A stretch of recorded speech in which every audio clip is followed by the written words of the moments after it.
Welcome to 734 Games, and today we are playing Pumpkin Jack, a game by Jason Masoneer, and it was published by Head Up Games. This game is a puzzle platformer at heart, rated teen, and it's sort of a scary Nightmare Before Christmas type of theme in this game, but like I said, it's really a puzzle platformer. It's actually really fun and kind of light, but the backdrop's kind of dark, so let's just check this out.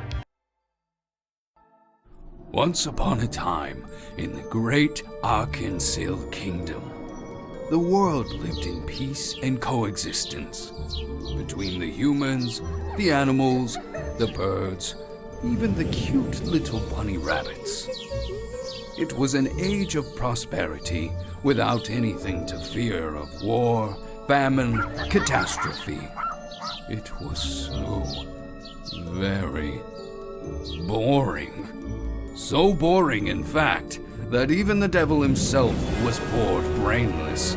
The devil dreamed of bloodshed, pestilence, suffering on a cosmic scale. So, he devised a plan to make things in Arkansas a little more entertaining. The devil unleashed the curse of the eternal night, a powerful spell that conjured mindless, soulless, heartless monsters across the world. The monsters lay waste to every city, every home, every leaky outhouse, and backwater town in the kingdom.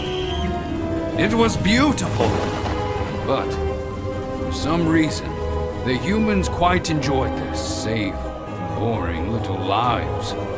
They couldn't handle a few pesky monsters coming in and tearing them all limb from limb. So, they called upon their champion, the mighty wizard.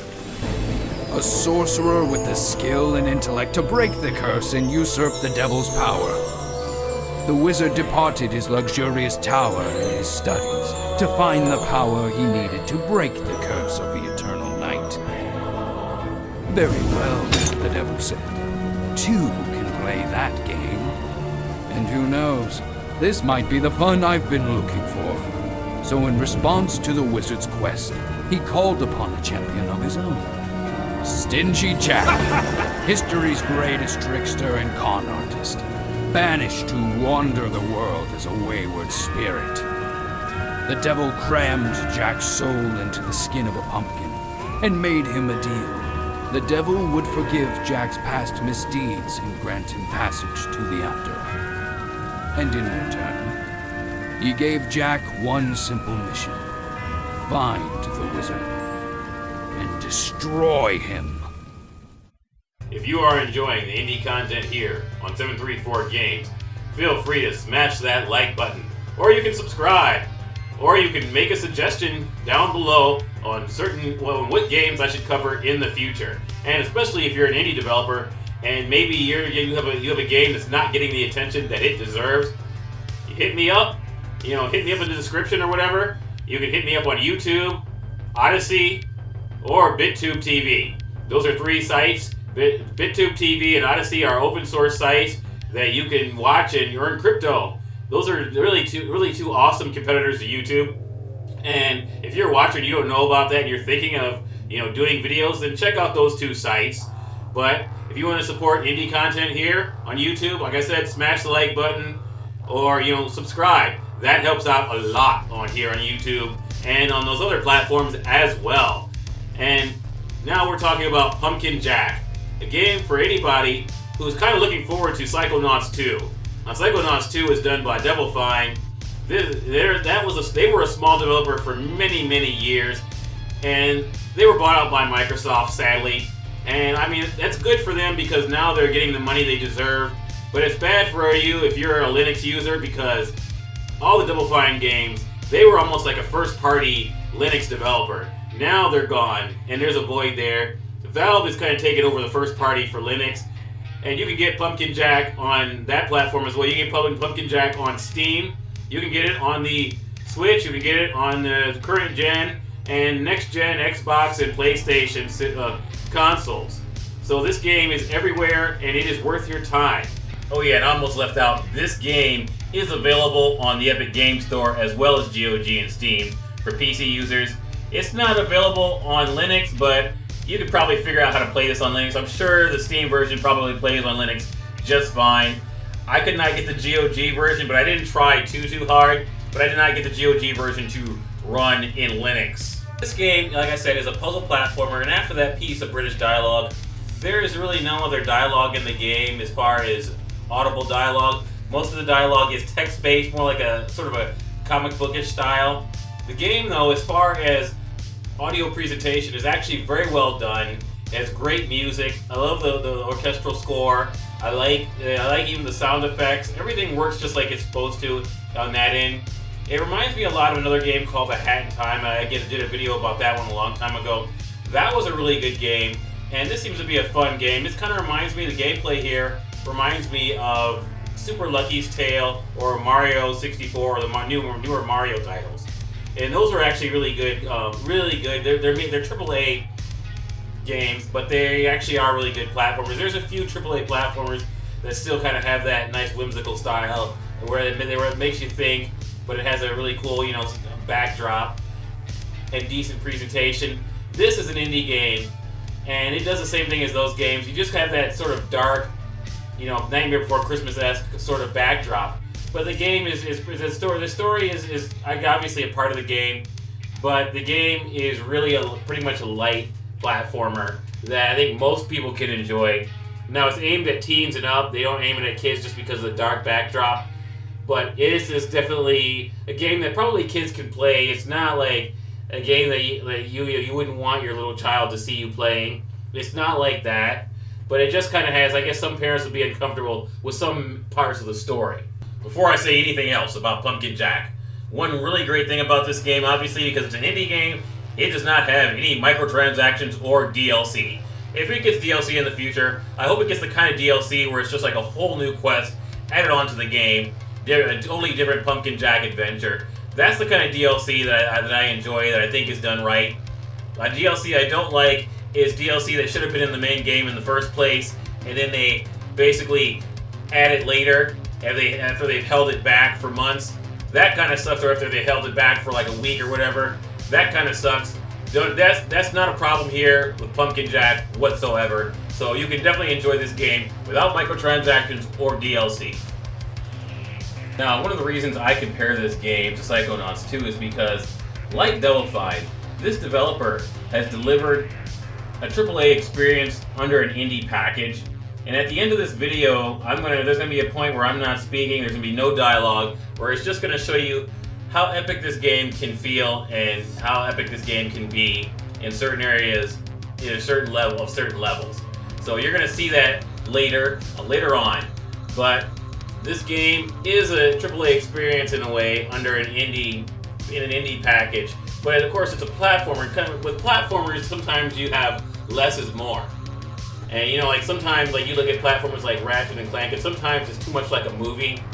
As where like games like Mario are still kind of considered AAA, but you don't have a lot of dialogue in Mario, or at least not audible dialogue in Mario. And that's kind of a plus for some people, and that's why those games do so well beyond having that Nintendo brand name. Now, artistically, this game was developed by Nicholas Masonier. He was the guy who does all the artistic stuff and all the assets. But they had another guy, Adrian Lucas. He's the UI designer. He does the console porting. So he does a lot of the other technical stuff. So this game wasn't entirely done by one person. He did have some help, but it was mainly done by Nicholas. Now, I have caught videos of this thing on YouTube where people are running it in Linux, but it's the Steam version that they're running in Linux. So if you're a Linux user, you can run this game, but you better get the Steam version. I generally pick up the GOG versions and roll the dice. The reason I do that is because I love the non-DRM features of the GOG version. I like that, and a lot of times I can get the GOG versions to run in Linux, but it probably will take me a little bit more work to do it. But in this game, I could not do that. Now, mysteriously, the only version of this game that's not advertised on the Pumpkin Jack main site happens to be the PlayStation 4 version. That's very interesting, but I've heard a lot of problems with Sony and indie developers recently. And a lot of indie developers are saying they can't get their stuff on the front, or where they need on the front page. They can't give players discounts for this game on that platform like they can on other platforms. that there's a lot of problem many developers are having with PlayStation and with Sony in general. That's interesting because Sony used to be was known as the platform for indies for a while, back in the PS3 days. But I guess there's some problems over there at Sony. So this game, the only version that on their website, you would think that this game wasn't even available if you went to the Pumpkin Jack website on the PlayStation 4. But I went online, I looked it up, and yes, you can buy this game on the PlayStation 4, but it's not going. Don't expect any discounts as far as I know, because I didn't see any discounts, and from what I'm hearing, they cannot have discounts, cross-platform discounts. So Sony has really been doing a lot of price gouging when it comes to certain things, when it comes to indie developers, when it comes to cross-play and other, and cross-generation games. Sony really has not been doing any favors for developers these days. I don't know what that is. Maybe it's because they did so well in the PlayStation 4 era, but it's interesting that they would do that because it's only hurting themselves in the long run. And some of these developers, these small developers, are going to be AAA developers down the line. Because you see, look at these AAA developers, they're not taking chances. They're just making the same games over and over again. That's where the developers that are taking the chances and making different new IPs and different games happen to be developers like Jason Masonier, and developers that were like Doublefine was back in the day. Although Microsoft, on the other hand, I got to hand it to Microsoft. Microsoft is making new IPs, especially under their Bethesda label. Games like Deathloop and Ghostwire Tokyo, and all these other games. So they are putting out new IPs. It's unfortunate that Sony is not making an effort to bridge some of these problems with indie developers. Funny thing is, right now, decentralization is coming for every sector of the market. You look at it, it's coming for money. It's coming for for video creation. Like you see sites like I said earlier, Odyssey and even BitTube TV. These sites are coming. They're decentralized, so they are competitors to the big companies like Google and YouTube. And Google and YouTube are the same companies. And then even in social networking, you have decentralization. You have smaller you have smaller social networking sites that are popping up all over the place. And eventually one of them is going to take off. So how long is it going to be for a decentralized gaming platform that allows developers that has no middleman between the developer and the user? I think it's coming. And you got so if the banking industry isn't safe and the social networking isn't safe, how long are video games going to be safe from that? Now, as an influencer, my reach is probably a lot smaller than a lot of the big guys who cover these giant AAA games. I probably get more views on BitTube TV than I do on YouTube, although my YouTube is kind of catching up a little bit. But BitTube TV, I get a lot more users. And like Odyssey, I don't know, Odyssey, I haven't put much work into Odyssey. Odyssey has some other problems. It's a great site, but it's being sued right now by the SEC. So that's interesting. I hope they get through that. I think Odyssey's a great site. You should check it out. I think everybody should check it out. But they have some problems over there at Odyssey.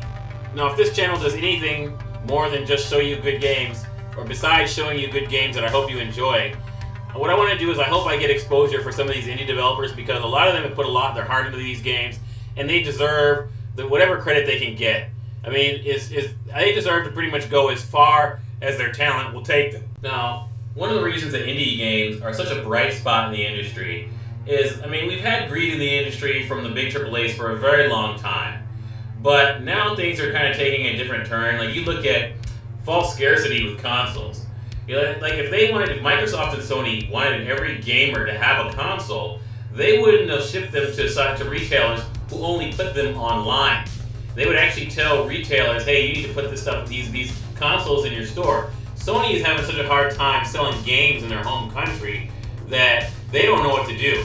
They're actually trying to get people who already have PlayStation 5s to buy another PlayStation 5. Does that make any sense at all? These companies, I don't know what's going on with these companies. It's like they got their heads up their butts when it comes to this sort of thing. Microsoft's done a little bit better than Sony this generation. They're seeing more Xboxes in stores. I actually saw an Xbox One X in a couple stores. So that's Microsoft is doing a little bit better. But I think in a world like this, you have all the the companies with the big microtransactions, DLC. That's the problem. That's a little older. You have the false scarcity with consoles. You have companies like Sony that are not friendly to indie developers. Indies are a bright spot because you can always get a PC and play a lot of these games, and you don't need a super high-powered monster PC to enjoy a game like Pumpkin Jack. I mean, it helps a lot, but you don't need it. You could probably play this on an APU that you could build, or you could play this on, like you guys said, you could buy a Nintendo Switch and probably enjoy this game if you really are tired of not being able to have access to games or the newest system or the newest games. So that's why I think Microsoft and Sony are going to have to clean, especially Sony, going to have to clean its act up. But indies are a bright spot. They're one of the best things going on in video games right now, besides the fans. The fans are the single best thing in the gaming industry. Even though some of you guys are out there with your console wars, you're still more valuable to the industry than even the biggest AAA developer. The biggest AAA developer could go out of business, and the fans are what would save the games industry. And that's the best thing. And I hope we get a decentralized platform for games eventually. And I know a lot of you guys are thinking about a decentralized platform. That means we're going to get a games platform where they're just worried about making microtransaction and gouging you, and it'll be another scheme. It doesn't have to be. And I hope that I can't wait till it comes along. I know it's coming. I just don't know which platform. But I think one of the best thing you can do for yourself as a gamer is build yourself or buy yourself a gaming rig and play your games on the most decentralized platform, and that is the PC. The PC is the best gaming platform, bar none. Consoles right now are kind of down the toilet.